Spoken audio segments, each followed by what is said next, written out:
Hello everyone, my name is Eric Ovington and I am presenting my final optional Tableau assignment to Dr. Chowdhury, who is my university professor for the course titled Business Analytics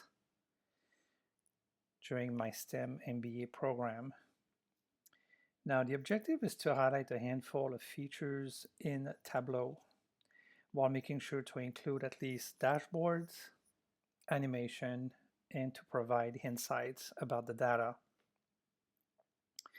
The publicly available data source I selected is hyperlocal temperature monitoring because air temperature is important to me for planning my daily routine here in New York City, such as commuting and proper attire throughout the year, for instance, during hot summer months or rainy days or snowy days.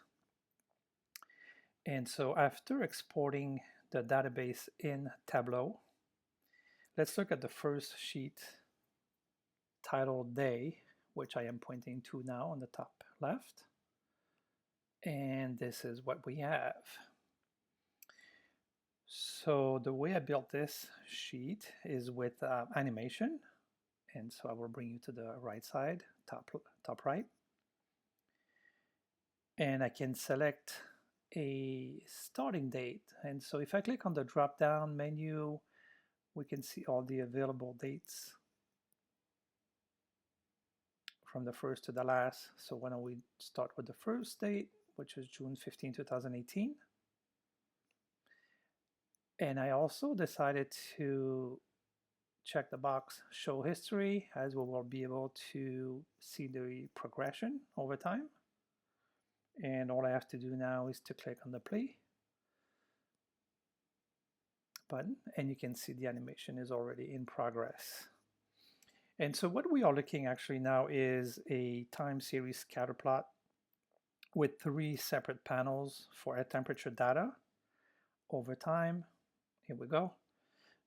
On the x-axis, and the time range is from June 15 to October 15, 2018. And so the top graph is the average temperature, the middle graph is the maximum temperature, and the bottom graph is the minimum temperature. And as you are observing the animation in terms of observed trends for the average temperature, I'd like to bring your attention to the top graph. The trend is mostly stable through the summer, June through August. Here we go. And the maximum air temperature is during the summer, which makes sense here in New York with daily fluctuations. And the cooling trend starts in mid to late September, continuing into October, as we will see here in a few seconds. Until then, you can see that the red dots indicate the daily values.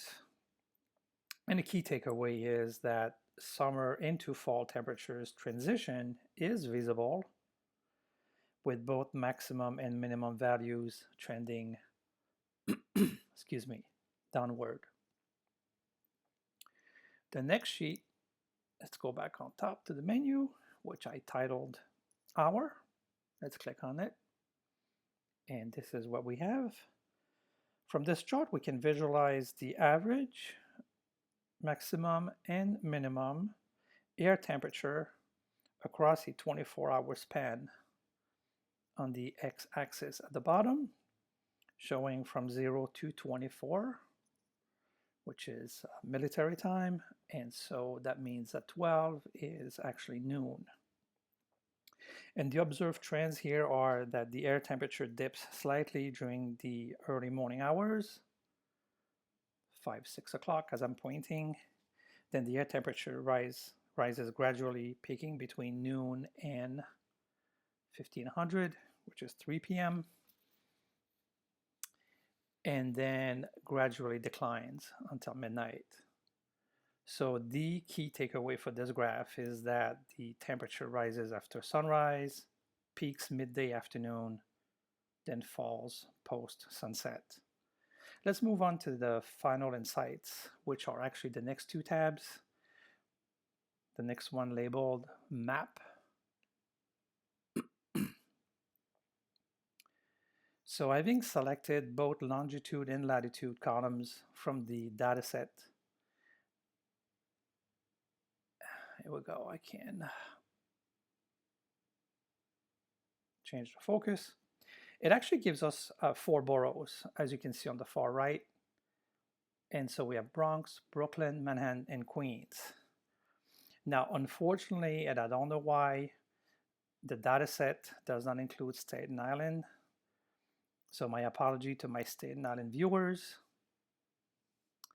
And this is actually a teaching moment because based on the data set, it's only longitude and latitude. It does not say either Bronx, Brooklyn, Manhattan, Queens, or Staten Island. So there was no way of me of knowing until everything is translated into a map. And as you can imagine, longitude and latitude between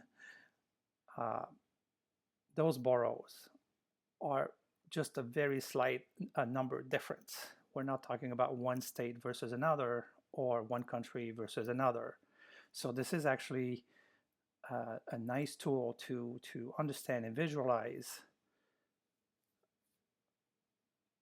what's been given to us originally. And this is only then I found out that Staten Island was missing. The different dots are where the data locations were selected. So if you look at Bronx, which is in the blue, they had 4 locations and they kept taking temperatures daily from those.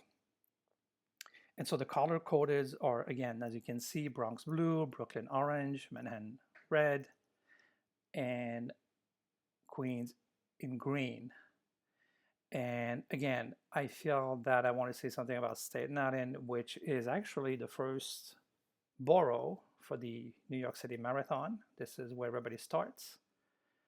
I had the opportunity to do it 2 years in a row, years ago, not because of my time or previous track record, but simply because I had won the popular lottery. And so we start on Staten Island, and actually the first mile is the Verrazano Bridge, which connects Staten Island to Brooklyn. And so we have a very good data set in a small geography. One nice feature about Tableau is simply hovering over a circle, as I'm doing now, and we have a quick access to the specific data, such as the average temperature. So, in other words, this is the geolocation feature, which we also learned in class, and it provides a map. And the purpose of this one is to find out how one New York City borough compares to the others. One more sheet titled Borough, and so I'm going on top, clicking on it. And it says the average temperature trend for each month. Here we go, at the bottom, June to October by borough. So all very similar, noticing a slight difference. Actually, if I point to it in the beginning, in the month of June in Queens, in green, otherwise nicely superimposed, and I think it's very interesting when you compare different longitude and latitudes. Now these sheets which I just reviewed are for a working in progress purpose. When the sheets are completed to my satisfaction, I am ready to publish and ready to create dashboards which I can share with people. And so the next tab actually is Dashboard 1, which I'm clicking on right now. And this, I know, looks very familiar to you. This is the animated sheet that we saw before, and this is in a dashboard format. And so I simply want to make sure that the animation works. I will go back to the first date. You can see it's a reset. I'm keeping show history, clicking on the play, and here we go, animation is in progress. And so I will pause it because we've done that already. Under Sheets, let me move to dashboard number 2, which again, if you had not seen the sheets with me before, this is all under dashboard format and nothing is being lost. So the second dashboard is trend by hour, as we have at the bottom. The third dashboard is by borrow. And actually, there is a nice, very helpful Tableau feature here, which I can highlight one borrow at a time while the others are grayed out. So for instance, we can see here Bronx in the blue as the others are faded. If I were to switch then to Brooklyn, the others are faded. Same thing for Manhattan in red. And then I click down, and then I can have simply Queens or all of them. And so this is a nice addition.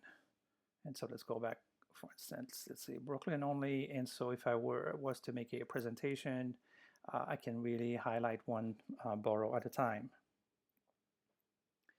Moving on to dashboard number 4, not to be forgotten. And here we have similar trends for each of the borough.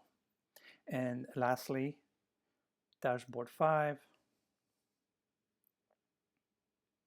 includes several Tableau features all in one at a glance. This is really extremely helpful if we have a limited time to do a presentation. It's all here, and so there's less navigation required. You really decide what you can include into that one dashboard, and on top of it, animation is maintained. And so let's just make sure it works. And so I will go back down here at the bottom, select the first day, June 15. Just move up a little.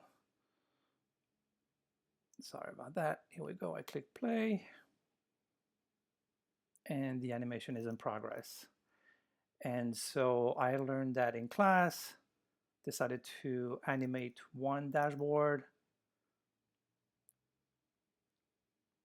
However, you can animate the others as well, which makes a really nice, friendly, visually presentation.